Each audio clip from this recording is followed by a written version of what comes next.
Bora, Fiel, para as últimas informações do Corinthians com o Rodrigo Bessoni atualizando a situação do José Martínez. Será que ele chegou? Será que ainda tá desaparecido? Qual a justificativa que ele deu pro Corinthians? Bessoni trouxe tudo agora e também muito mais sobre o jogo de amanhã contra o Santos. Será que o Timão pode estrear a joia da base? Se inscreve no canal, deixa o seu like. Então, sem mais enrolações, bora pro vídeo. Vamos falar do Corinthians? Na hora, né, meu caro Bessoni, Massa, Arnaldo, Martínez, ele apareceu, ele justificou a ausência nos treinos.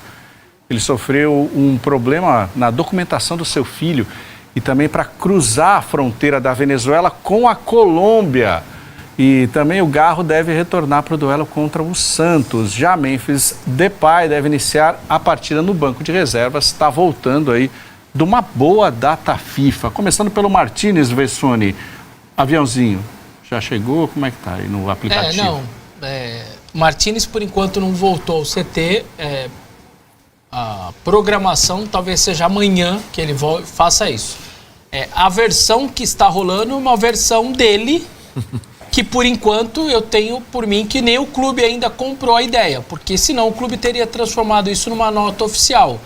Olha, o jogador entrou em contato, explicou isso e coloca no site oficial dele ou com a assessoria de imprensa do clube. Então, se nem o clube colocou isso, é porque eu acho que o clube ainda não quer esperar a chegada dele, conversar com ele, para saber se realmente a situação foi essa mesmo. Então, de acordo com a versão que é do jogador e que ele está vendendo, ele fez uma viagem São Paulo, Estados Unidos, depois Estados Unidos, Venezuela, e aí o filho dele não tinha o visto para voltar pelos Estados Unidos, ele teve que ir via Colômbia e fez isso de carro, e aí depois voltou, quando viu não dava para atravessar a fronteira, retornou para poder fazer aonde ele... uma coisa de filme quase, e que o filho dele não teria a mesma liberação. Mas ele avisou passo a passo isso, o Corinthians, ou sumiu? Então, é isso que não está muito claro. Essa versão que chegou por...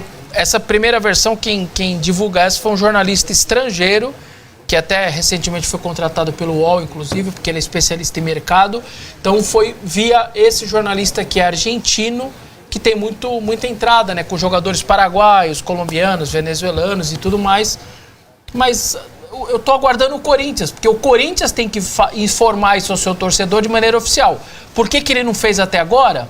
Será que ele está esperando o jogador chegar com as comprovações todas, que essa é a versão, é a única versão? Estou curioso para saber. O Dorival vai dar entrevista amanhã, depois do jogo na Vila, e certamente vai se pronunciar sobre o tema. Ele não apareceu ainda, é esperado mais amanhã, não estaria ainda com a possibilidade do treino, a não ser que daqui a pouco o Corinthians divulgue que ele apareceu e treinou hoje pela manhã. Mas, obviamente, está fora do jogo, são 10 dias fora do ambiente do clube, ele vai estar fora do jogo de amanhã, e eu tenho dúvida até quanto ao Atlético Mineiro no sábado, se ele vai também ir para o jogo. O Memphis era aguardado ontem à noite ou na madrugada, chegando aqui em São Paulo, para poder aparecer no treino hoje e aí ser reavaliado. Parte física, com o fisiologista, como ele está. Eu não acho que ele vai começar o jogo, mas eu acho até que ele vai na Vila. Houve até, hoje o Portal Meu Timão traz uma matéria que era uma espécie de um combinado ali, entre a comissão técnica do Corinthians e a comissão técnica do Holanda. Cuidar da minutagem. No último jogo antes dele viajar, dá uma segurada nele, e aí deram uma segurada. Ele jogou 25 minutos com o Mirassol. Só que eu preciso que você me ajude aí também na data FIFA. E isso também foi feito. O primeiro jogo da Holanda. Temos uns números. Os dois. Vamos ver na tela uns números para ilustrar. Deixa eu ver se é esse. A questão da minutagem do Memphis. A seleção tinha como não, só antes de ver isso daí, que isso é o total dele e tudo mais. O que aconteceu? Na data FIFA anterior, ele jogou 180 minutos. Ele foi praticamente titular os dois jogos. Deu quase isso, deu 168 minutos. E jogou quase todos os jogos, aí aconteceu quando ele voltou, teve o edema contra o Atlético. Dessa vez ele jogou 68 minutos, ele jogou metade do que ele jogou na data FIFA anterior, porque a Holanda também cuidou dele dessa parte. Então foi um combinado, meio que agora, como jogou bem menos do que naquela outra que deu o edema, por isso que eu tô achando que ele pode ir pra Vila, e esses números... Mas que coisa civilizada, hein? Uma combinação, o clube que tem o jogador, que cede o jogador para a seleção, chegar e conversar e fazer um acordo. que a gente tem de história, você tá lá cuidando do jogador e tal, vai pra seleção, se arrebenta, fica 6 meses fora, é uma desgraça. Acontece né? mesmo. 8 gols, hein? 8 jogos e 8 gols pela seleção a tela aí holandesa. é bem legal, impactante, porque mostra como ele foi firme aí nessas eliminatórias e tudo mais pela seleção holandesa. E o número de jogos dele no Corinthians, não é baixo. Quase 40. O Corinthians tem 50 e pouco. Então, assim, ele não perdeu tantos jogos do clube também no ano, e a maioria deles também como titular. E na Holanda, claro, todos titular. 7 titular e agora esse primeiro que ele começou no banco, só que 8 gols e 4 assistências. O ano dele é um ano bom. Se você pegar os números de seleção e clube, gols e assistências, me parece ser um bom ano do Memphis. Aos 31 anos, os números estão aí. A questão é que, para esse tipo de jogador, às vésperas de Copa do Mundo, o diapasão sempre vai mudando, vai pendendo para o lado de seleção a partir do momento que a Copa se aproxima. O ano que vem, então? Então, acho que essa situação, ela precisa, além da questão contratual, precisa ser pactuada de uma forma que as aparições dele no Corinthians não sejam apenas eventuais pelo custo que ele tem. Agora, a cabeça dele, Holanda classificada para a Copa do Mundo, vai estar na Copa do Mundo. Como várias situações a gente já viu no Brasil. Aí parece mais o Rames Rodrigues, né? Não o Oscar, né? Então é uma situação que precisa ser bem, bem mastigada, porque eu acho que ele funcionou de um jeito em 2024 e, embora tenha participado de vários jogos do Corinthians em 2025 e de momentos importantes, está funcionando de outro jeito em 2025. Vamos ver como é que fica, porque ele ainda tem contrato com o Corinthians. E o ano que vem tem Copa do Mundo com aquela parada gigantesca. Só que antes da parada gigantesca tem um pedação importante de campeonato brasileiro, inclusive, no primeiro semestre. Sequência do timão, hein, de jogos nessa temporada. Vamos dar uma olhadinha o que tem pela frente. Campeonato Brasileiro, pega o Santos na Vila Belmiro. Depois enfrenta em Itaquera o Galo. Depois viaja a Salvador, pega o Vitória, recebe o Grêmio. Bragantino fora, Ceará em casa, São Paulo no Morumbi. Não é no Morumbi, não. Não? São Paulo é em casa. Não é o Química Arena. Então vamos trocar. O primeiro turno foi no Morumbi. Então trocou o aviãozinho pela casinha, hein? Que eu lembrei. Foi no Paulista. Faz 3 jogos. Do Luciano. Faz 3 jogos na sequência em casa, então Ceará, São Paulo e Cruzeiro. Seria isso? Deve ter alguma coisinha ali. Não, o Cruzeiro é fora. Tá invertido. Tá invertido. Foi então. 0-0 em Itaquera, na Neoquímica Arena. Então tá, tem uma inversão ali. Só tem uma inversãozinha ali, é isso aí. Tá. Mas me parece uma tabela acessível, assim, para você fazer um número de pontos bacana e depois se dedicar firmemente lá na semifinal, que aí a possibilidade, claro... Aí acabou o campeonato? Não, né? Falta, não. Tem mais 5, né? O Corinthians tem 27 partidas, né? Então tem mais 12, vão ter mais 4. Mais 4. Faltam... Vamos lá. O Corinthians vai fazer 1 ponto contra o Santos, 3 contra o Galo, 4, 1 contra o Vitória, 5, 3 contra o Grêmio, 8, 1 contra o Red Bull, 9, 3 com o Ceará, 12, 3 com o São Paulo, 15 e 0 contra o Cruzeiro. Só uma derrota nesses 8 pontos. jogos? Exato. Hã? Que deu em você? Não, tô fazendo análise jogo por jogo. Olha só. É uma excelente pontuação, se for assim. Aí com essa pontuação é preparar tranquilo para a semifinal da Copa do Brasil. Agora olha lá, inverteu lá, casinha é o avião. Agora ficou. Mas quantos pontos vocês acham que eu fiquei? Fui muito otimista? Não, eu acho que, sabe por que até que não? Tá dando um pouquinho mais de 50%, que é o que... não é... Nós estamos falando de 24, ele falou 15. Um pouquinho mais, deve dar uns 55, 58%. Quanto faria, mal? Nosso querido Roberto Leitão, que está aqui no ouvido, gritando lá. Ele falou, se for isso, ele vai rolar com você no chão do estúdio de alegria. Ah, tá bom. Rolaremos, lindo. Certo? Eu falei que dava um beijo. Ai, garoto. É que eu acho que as coisas têm que ir devagar. Tá bom. Devagarzinho, assim, né? E vai evoluindo o Corinthians hoje tem 33, com 15, 48. Ele iria para as últimas 4 rodadas para cuidar dos seus jogadores, para focar na semifinal. 48, não cai mais. E vai para a semifinal. Empata mais 2 jogos, fica 50 pontos, que é o Corinthians, é 10º. Mas aí o que vai dar balizamento muito é a possibilidade do título da Copa do Brasil. Sim. Você imagina, na situação toda que o Corinthians viveu no ano, você ganha um estadual e uma Copa do Brasil no ano, é um negócio muito fora do esperado por todo mundo. Não adianta alguém Sem aqui dúvida. achar que, eu já esperava. Ninguém esperava um negócio desse no ano que o Corinthians teve até troca de presidente com impeachment teve. Então, Sem nesse dúvida. sentido, você O ano pode fecharia ser- um baita ano. Aliás, o ano pode ser melhor que dos outros, melhor que os outros Pode, 3. que por incrível que pareça, porra. Conversa, o corintiano tem, assim, Em termos de título, né? Sim. em relação ao Garro, que o São Paulino tem em relação ao Lucas, por exemplo, toda vez que o Lucas cai no chão, o São Paulino tem um frio na espinha, não, agora não sei o que e tal. Tem? Não era isso, né? Mas esse ano tá. Esse ano tem um pouco, sim. O ano passado ele jogou todos, foi a maior minutagem do elenco. Mais que os goleiros até, ele jogou 63 jogos, negócio incrível a quantia. Ele não saía de campo por nada, só que depois a gente descobriu que ele jogou os últimos 15 jogos com infiltração no joelho, tomando injeção para tirar a dor. E aí a conta chegou, teve que se cuidar, viajou, voltou, tá com fisioterapeuta, agora teve panturrilha também. Então eu até acho que ele vai pro jogo, sim, lá na Vila. Eu não acho que ele começa o jogo, mas ele também fica no banco. E aí contra o Atlético acho que já vai ser titular. Mas é um pouco esse sentimento, porque o ano dele é um ano de muito poucos jogos. Deve ter menos jogos talvez que Lucas e Oscar, que nessa... 21, né? 21, Oscar. 21. Né? Eu vou até pegar aqui, mas eu acho que ele tem menos jogos no ano do que o próprio, do que os A dois. questão intrigante é o ano anterior de tanta frequência, a idade, né, baixa ainda, 27. 27, um pouco mais, né?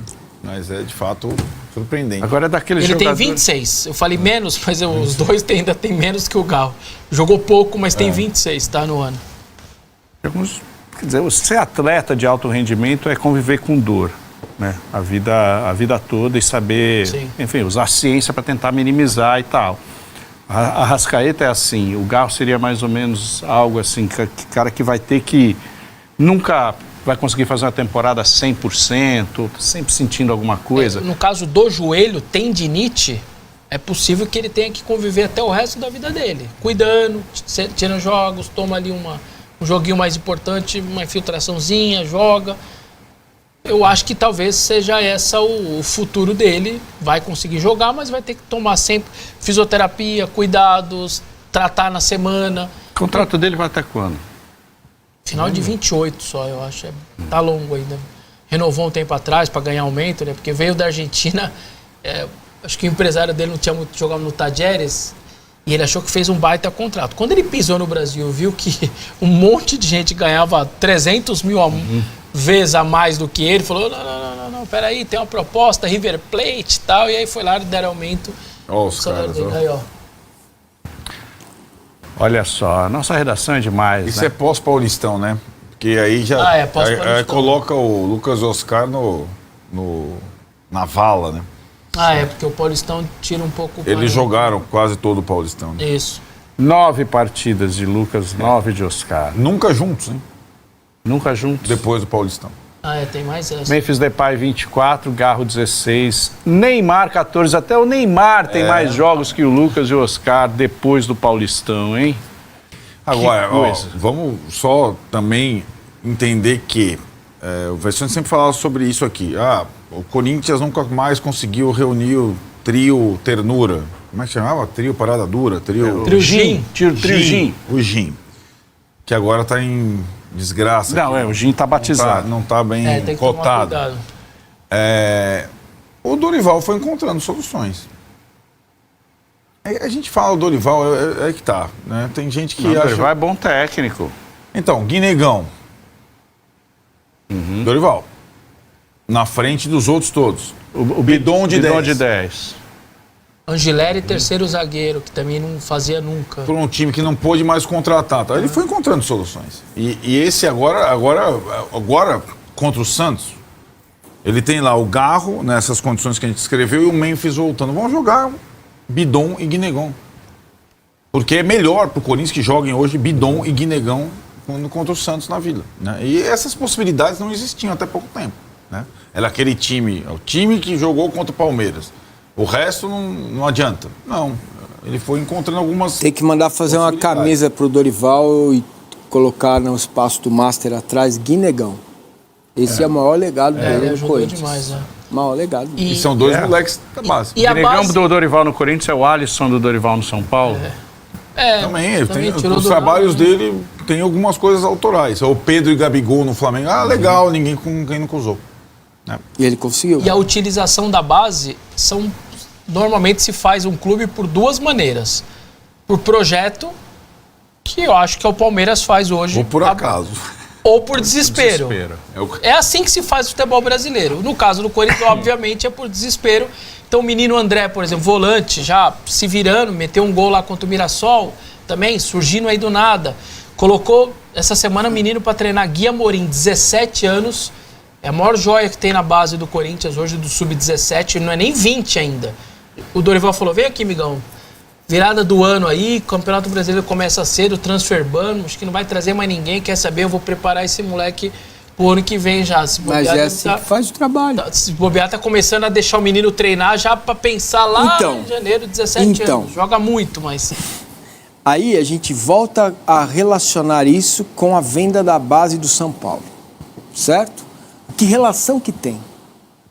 A relação é que, mesmo com toda a situação difícil, mesmo com todos os jogadores que foram delapidados com o Yuri Alberto, né, na negociação do Yuri Alberto, continua surgindo jogador. Não no São Paulo, no Corinthians. Entende? Continua. Mas não para. Então, mas não para. O que precisa parar é entender o que está sendo feito. É preparar esses jogadores para que eles possam render mais no time profissional. Entendeu? Agora, esse menino de menos de 17 anos, se você pegar ele agora e colocar amanhã, esquece.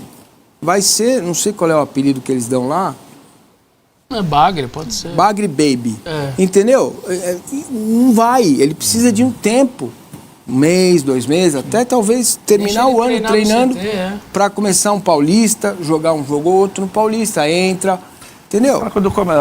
Ontem a gente falava do joio e do trigo, né? Cara, em vez de você vender o trigo, você vende a farinha já beneficiada, vende o exatamente. pão feito. Perfeito. E valor agregado. E aí você vai ganhar mais. Isso Depois aí. dessa E reflexão depois da fama, você agropecuária. vende qualquer um por 12, 13 milhões de euros, que é o que está acontecendo com o Palmeiras. A gente não vende você que tem fama absoluta Eu e é uma saio de cria graça, da base. Tranquilo. Rápida. Bom, esse foi o cortezinho pra vocês do G4 Esportes aí. Normalmente eu costumo deixar só o Vessone falando, né? Mas como hoje não teve tantas notícias do Corinthians, foi mais seleção brasileira e tal, eu deixei completo aqui mesmo. Às vezes, que nem ontem a gente complementou com um programa que estreou na ESPN, na fala direta da fonte, né? Se não me engano. Daí a gente complementou, ficou bem legal. Vocês gostaram? E também o Vessone falando aí sobre, cara, o Gui Amorim, o moleque é um camisa 10. Mano, coloca pra jogar já, cara. Coloca pra jogar não amanhã, né, contra o Santos, mas já vai dando oportunidade pro moleque. Muitos dizem que ele é muito bom, cara. É muito bom, camisa 10 clássico ali. Quem sabe. Apesar que o Bidão agora tá fazendo meio que essa função do Garro, né? Quando o Garro não tá jogando, ele vem desempenhando bem também. Mas tenta colocar o moleque, de repente, num joguinho mais de boa, quando a gente estiver tranquilo, né? Coloca o moleque ali. Eu sei que o Dorival gosta de usar a base. Não é à toa que o Guinigão despontando. O Kaique chegou a jogar bem alguns jogos, depois sumiu. Olha o André aí, cara. O André é o volante, cara. Tô gostando desse moleque, hein? Cara, eu acho que esse moleque vai dar bons frutos pro Corinthians. Às vezes que entrou muito bem, cara. Muito bem mesmo contra o último jogo aí do Corinthians.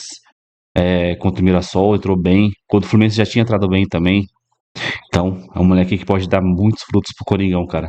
Então, amanhã, jogo difícil, eu vou chutar aqui 2-1 pro Corinthians, 2 gols do Roberto, que ele gosta de fazer gol nas sardinhas. Lá é o salão de festa do Coringão. Então, amanhã o Roberto vai cravar, não tenho dúvida disso que ele vai cravar amanhã. Comenta aí, deixa o seu placar, se inscreve no canal se você não é inscrito e até o próximo show. Valeu, é nóis!